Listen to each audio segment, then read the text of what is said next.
Master regular bail పిటిషన్పై రంగారెడ్డి కోర్టులో విచారణ జరిగింది. విచారణను ఈ నెల 9వ తేదీకి వాయిదా వేసింది కోర్టు. అటు జానీ మాస్టర్ మధ్యంతర బెయిల్ పిటిషన్ కూడా వెనక్కి తీసుకున్నారు. జాతీయ అవార్డు అందుకోవడం కోసం ఆయనకు కోర్టు మధ్యంతర బెయిల్ ఇచ్చింది. అవార్డు రద్దు చేయడంతో జానీ తన మధ్యంతర బెయిల్ పిటిషన్ను వెనక్కి తీసుకున్నారు.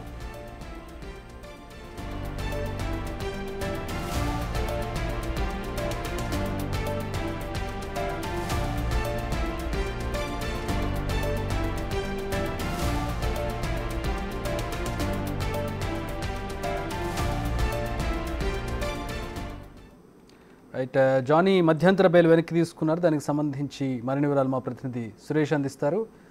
సురేష్, రెగ్యులర్ బెయిల్ పిటిషన్కి సంబంధించి విచారణ ఏమైంది? బెయిల్ రద్దయినట్టేనా? రెగ్యులర్ బెయిల్ పిటిషన్ కి సంబంధించి ఈ రోజు జానీ మాస్టర్ కి సంబంధించి రెగ్యులర్ బెయిల్ విచారణ జరగనుంది. కానీ అయితే ఈ రోజు మెజిస్ట్రేట్ సెలవులో ఉండడంతో ఆ బెయిల్ పిటిషన్ ను ఈ నెల 9కి వాయిదా వేయడం జరిగింది. ఆయనకి ఈ నెల 6 నుంచి 10 వరకు మధ్యంతర బెయిల్ మంజూరు చేస్తూ కోర్టు ఉత్తర్వులు వేయడం జరిగింది. అయితే ఆ నేషనల్ అవార్డుకు సంబంధించి అవార్డు క్యాన్సిల్ కావడంతో పోలీసులు కూడా నార్సింగ్ పోలీసులు జానీ మాస్టర్ బెయిల్ రద్దు చేయాలని పిటిషన్ వేశారు.